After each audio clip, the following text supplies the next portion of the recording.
नमस्कार। आज हम लोग बात करेंगे यूनिवर्सल डिजाइन पे, यानी कि सार्वभौमिक प्रारूप।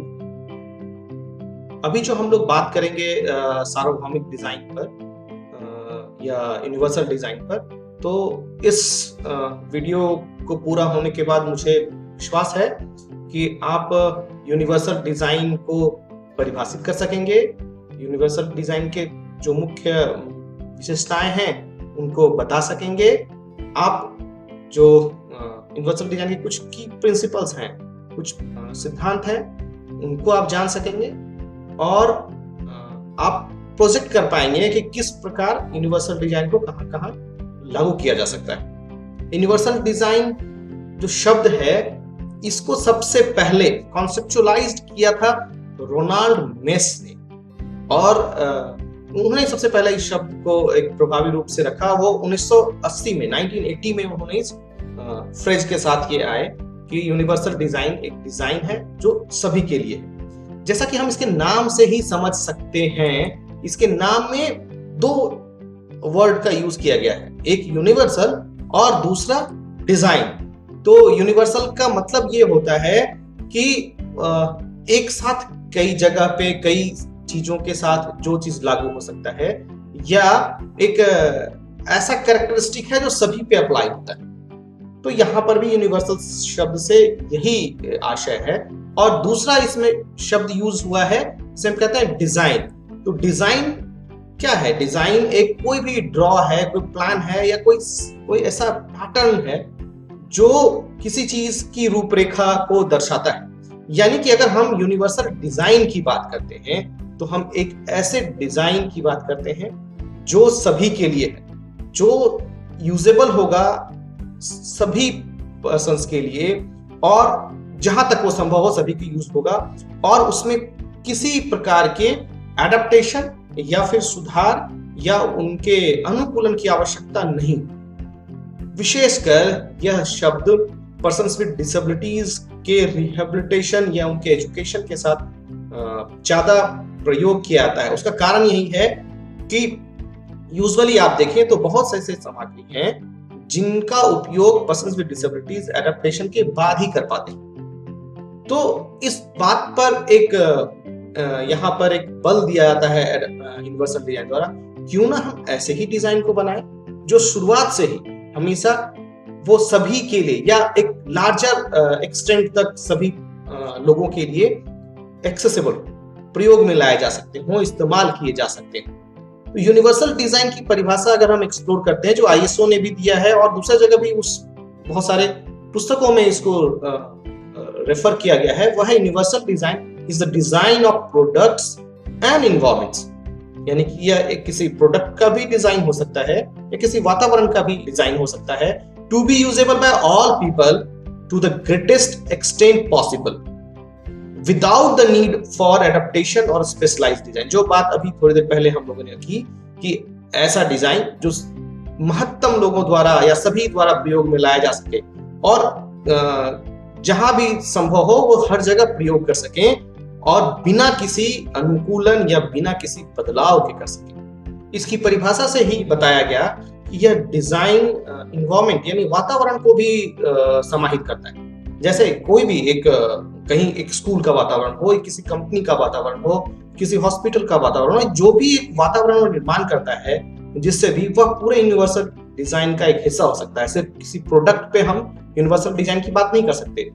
जब हम बात करेंगे यूनिवर्सल डिजाइन की, तो एक किसी प्रोडक्ट पे भी हो सकता है और एनवायरनमेंट पे भी लागू हो सकता है। आजकल यूनिवर्सल डिजाइन से रिलेटेड कई सारे वैधानिक दस्तावेज भी हमारे विचार हैं। एक 2005 के जो आयरलैंड का एक गवर्नमेंट ऑफ आयरलैंड ने अपने एक्ट में डिजाइन के बारे में जो कुछ बात रखी, दो चार पक्ष यहाँ रखना चाहता हूँ। जो आयरलैंड के गवर्नमेंट ऑफ आयरलैंड के जो डिसेबिलिटी एक्ट 2005 में पास हुआ, उसमें वो कहते हैं कि जो वातावरण है वो ऐसा होना चाहिए कि वो आसानी से समझा जा सके और प्रयोग में लाया जा सके। और किस प्रकार प्रयोग में ला सके? वो ज्यादा जो एक मैक्सिमम एक हिस्से तक, वो एक जो जहां जहां भी मैक्सिमम संभव हो वहां तक उस चीज को समझा भी जा सके और प्रयोग में भी लाया जा सके, और उसको इंडिपेंडेंट मैनर में और नेचुरल मैनर में यूज किया जा सके और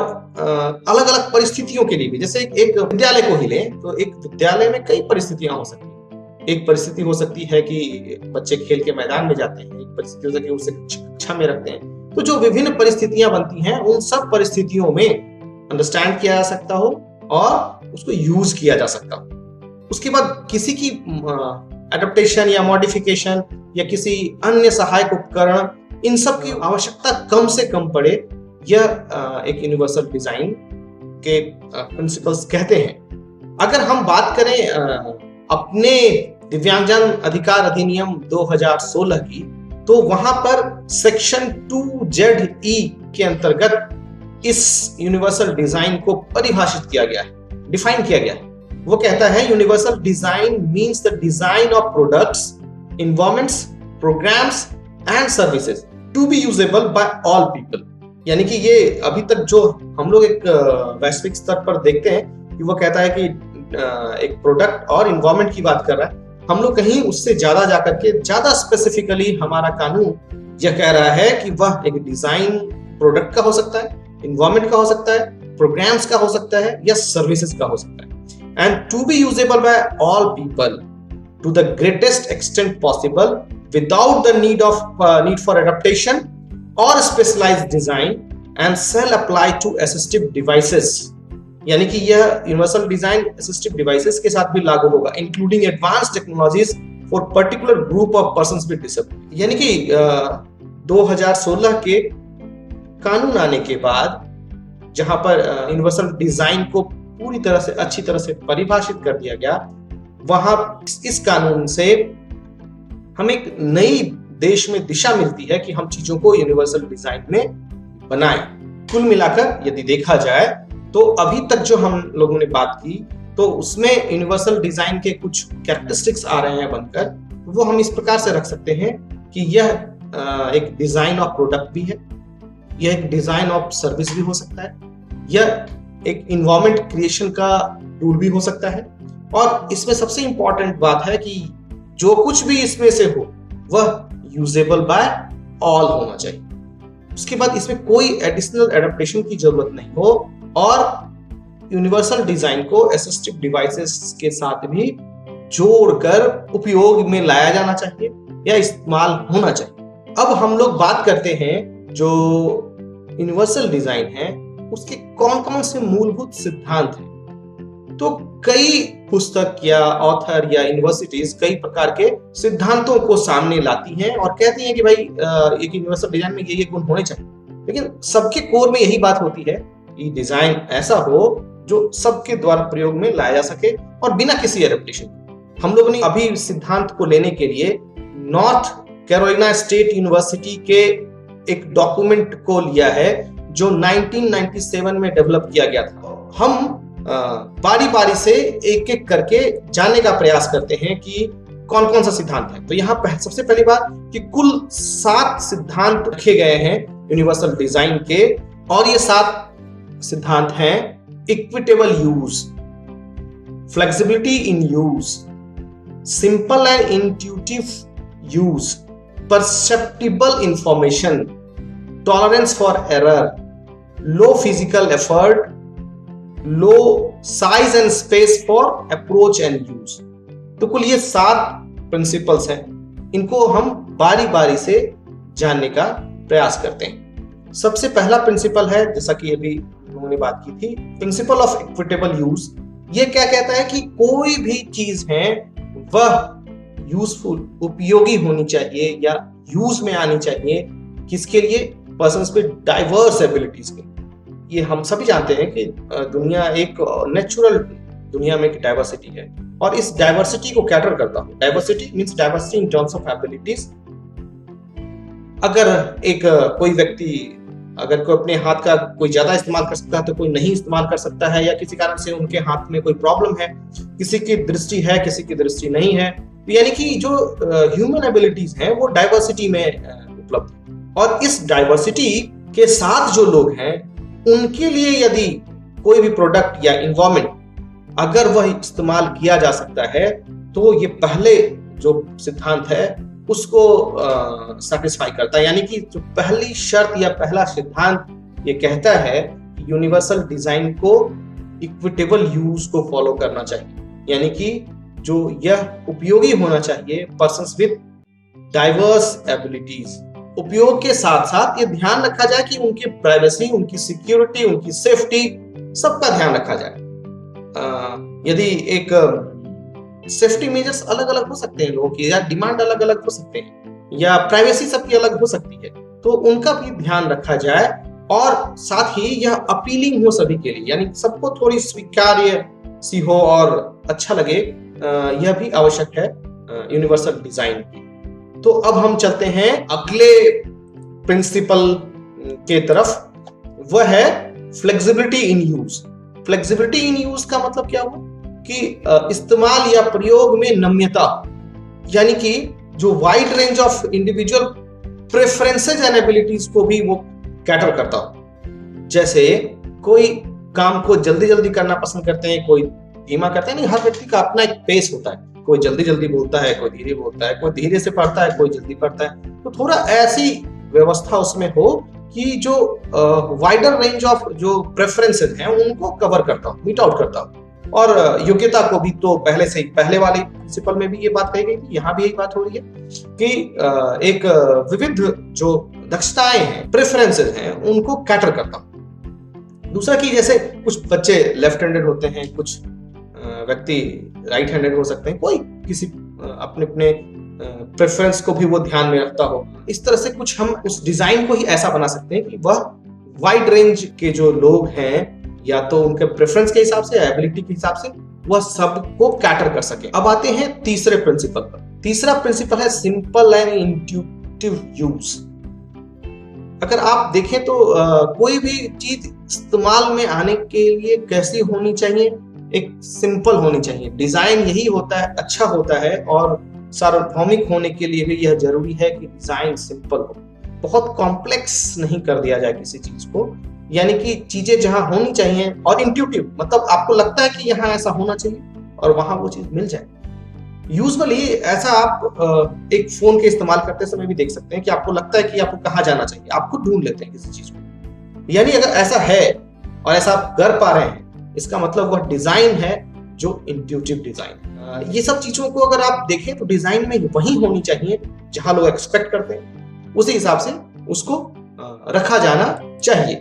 नेक्स्ट जो प्रिंसिपल है, चौथे नंबर का प्रिंसिपल, वो है परसेप्टिबल इंफॉर्मेशन। आप अक्सर हाँ देखते होंगे कि आप देख रहे हैं कि एयरपोर्ट जा रहे हैं, या एक टॉयलेट को ही देखें। एक टॉयलेट अगर है तो उसमें टॉयलेट लिखा भी होता है, मेल लिखा भी होता है, और महिलाओं के लिए निशान भी कुछ जो उनको उनकी आकृति बना करके दरवाजे पे या वो रखा होता है। कभी आपने सोचा कि क्यों होता है? ये इंफॉर्मेशन को परसेप्टिबल बनाने के लिए होता है। जैसे मान लीजिए यदि आप हिंदी बोलते और पढ़ते हैं और आप नहीं जानते हैं इंग्लिश, तो इंग्लिश में कुछ भी लिखा हुआ है वो आपके लिए परसेप्टिबल नहीं, आप उससे कोई मीनिंग नहीं ले सकते, आप उससे परसेप्शन यही ले सकते हैं कि वो मीनिंगलेस है आपके लिए। या फिर कोई और भाषा, मान लीजिए कि मुझे मलयालम नहीं आता और मलयालम में लिखा हुआ है टॉयलेट, तो मैं कैसे जानूंगा कि टॉयलेट वो है या नहीं? तो इंफॉर्मेशन को परसेप्टिबल बनाने की कोशिश की जानी चाहिए। जैसे मान लीजिए टॉयलेट्स ही हैं, तो किसी भाषा को जानने वाला व्यक्ति को आप एयरपोर्ट और रेलवे स्टेशन पे भी देख सकते हैं कि सिर्फ मेल लिखा नहीं होता है। आप जब वहां जाते हैं तो मेल लिखा होता है और साथ साथ किसी पुरुष की तस्वीर भी बनी होती है, और अगर फीमेल है तो फीमेल की तस्वीर बनी होती है, फीमेल भी लिखा होता है, टॉयलेट तो लिखा ही होता है साथ में। तो ये सब चीजों को टॉयलेट के निशान भी होते हैं, क्योंकि अगर आप एक इंफॉर्मेशन को परसेप्टेबल बनाते हैं तो एक रेंज, बहुत बड़े रेंज में लोग उसका उपयोग कर सकते हैं, जो उस भाषा को जानते हो, नहीं जानते हैं। इस तरह की चीजों का आप प्रत्येक कई जगहों पर इस तरह की चीजों को आप देख सकते हैं और जान सकते हैं। और ये एक महत्वपूर्ण यूनिवर्सल डिजाइन का प्रिंसिपल है। कई ऐसे डिवाइस हैं जो आपके पास आ रहे हैं, हो सकता है किसी दूसरे देश से बनकर आ रहे हैं, अगर उसमें कोई आइकन्स या चित्र का प्रयोग किया गया है, उसे आसानी से समझा सकता है। अगर वो अपनी भाषा में लिखते हैं उस चीज को, तो हो सकता है कि वो परसेप्टिबल ना भी हो। पांचवा प्रिंसिपल है टॉलरेंस फॉर एरर।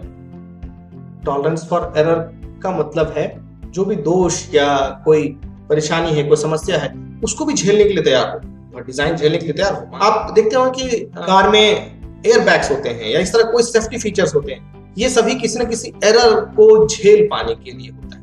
आप यदि किसी सिटिंग में ही लें, इन्वायरमेंट में, अगर आप कहीं और चले गए तो वापस फिर आने की गुंजाइश हो, ऐसा आप रोड पे भी, सड़क पे भी दे सकते हैं कि अगर आप आगे निकल गए तो वापस फिर से आपको लाने के लिए फिर एक सिंबल दिया हुआ है कि भाई आप वापस चले आए शहर में, आप आगे निकल गए, या फिर जो आप गंतव्य आपका था वो पीछे ही रह गया।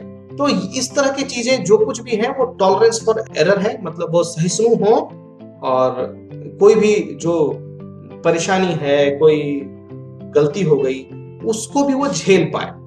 कोई बटन ही है, पता चला कि 5 बार के बदले 10 बार दब गया तो कुछ और ना हो जाए, इस तरह के स्विचेज हैं, कोई एरर हो सकता है, उसको झेल पाने की क्षमता होनी चाहिए। छठा सिद्धांत है लो फिजिकल एफर्ट, यानी कि जो दैहिक शक्ति है उसका कम से कम उपयोग हो सके। जैसे कई ऐसे पर्सन्स विद डिसेबिलिटीज हैं जो हो सकता है कि उनमें फिजिकल एफर्ट करने की बहुत क्षमता ना हो, तो प्रोडक्ट या कोई इन्वायरमेंट ऐसा होना चाहिए जहां पर लो फिजिकल एफर्ट द्वारा, यानी कि कम से कम दैहिक शक्ति का प्रयोग करके भी काम चल जाए। जैसे एक कोई बच्चा हो सकता है कि वो सेरेब्रल पाल्सी से प्रभावित हो, तो वो एक एफर्ट ना लगा पाए, यदि उनको एक मोटराइज्ड व्हीलचेयर मिले तो उनके लिए हेल्पफुल हो सकता है। तो ऐसे फीचर्स को कहीं डालना या बनाना एक यूनिवर्सल डिजाइन की बात हम कर सकते हैं। अंतिम और 7वां है size and space for approach and use. यह कहता है कि कोई भी चीज जब हम बनाएं या डिजाइन करें तो उसका साइज यानी कि आकार और वहां पर स्थान इतना हो कि वह अप्रोच किया जा सके और यूज किया जा सके। यूजुअली अगर गैलरी आप इतना चौड़ा रखते ही नहीं है जहां से व्हीलचेयर जा सके, दरवाजे ऐसे नहीं हो कि जहां से व्हीलचेयर जा सके, तो ये सभी चीजों को जब आप कंसीडर करते हैं तो ये आप यूनिवर्सल डिजाइन के 7वें प्रिंसिपल्स की बात को आप देख रहे होते हैं। यानी कि वहां तक पहुंचने के लिए या तो साइज और स्पेस पर्याप्त होनी चाहिए या फिर उसको उपयोग करने के दोनों बातें। एग्जाम्पल लीजिए कि यदि एटीएम पे जाना है आपको, तो एटीएम तक आप जा सके इतना साइज होना चाहिए कि व्हीलचेयर जा सके, उसका दरवाजा इतना साइज का होना चाहिए, वो अप्रोच वहां तक पहुंचने की बात होगी। और दूसरा कि यूज करने का, अगर मान लीजिए उसका साइज ऐसा नहीं है कि आप यूज कर सके तो वो फिर यूजफुल नहीं रहता है। तो इसलिए अभी तक हम लोगों ने कुल यह 7 यूनिवर्सल डिजाइन के प्रिंसिपल्स को जाना है। मुझे लगता है कि यह जो जानकारी या जो हमारे बीच अभी बातचीत हुई वो आपके लिए उपयोगी रही होगी। मैं आपसे एक्सपेक्ट करता हूं कि आप इन प्रश्नों का उत्तर स्वयं को दें या किसी अपने आसपास के लोगों को दें कि यूनिवर्सल डिजाइन क्या है, इसको किस रूप से हम परिभाषित कर सकते हैं। दूसरा कि कौन कौन से एडवांटेजेस हैं यूनिवर्सल डिजाइन के, और कि आप बताएं कि कौन कौन से इनके सिद्धांत हैं जिन्हें हमें जानना चाहिए और अनुपालन करना चाहिए, ताकि आप भी जब कुछ चीज को बना रहे हो तो ऐसा बनाएं जो सबके लिए उपयोग में किया लाया जा सके, और कोई भी व्यक्ति ऐसा ना फील करे कि वो डिटैच हो चुका। यूनिवर्सल डिजाइन सभी के लिए लागू है, चाहे वो एक इंजीनियर हो, एक डॉक्टर हो, एक टीचर हो, या कोई दुकानदार हो, या कोई बिजनेसमैन। वो जहां है, जिस जगह भी है, किसी एक चीज को बना रहा है या एक चीज को लगा रहा है, तो किसी ऐसे चीज को लाए, ऐसी तकनीक को लाए जो यूनिवर्सल डिजाइन के प्रिंसिपल्स को मैक्सिमम फॉलो करती है। मुझे पूरा उम्मीद है कि हम लोग इसको जानेंगे और आप पता भी लगाएंगे कि यूनिवर्सल डिजाइन को हम कहां लागू कर सकते हैं। शायद इसका आंसर ज्यादा इंटरेस्टिंग है होगा आपके लिए कि आप कहां इसका उपयोग कर सकते हैं। धन्यवाद।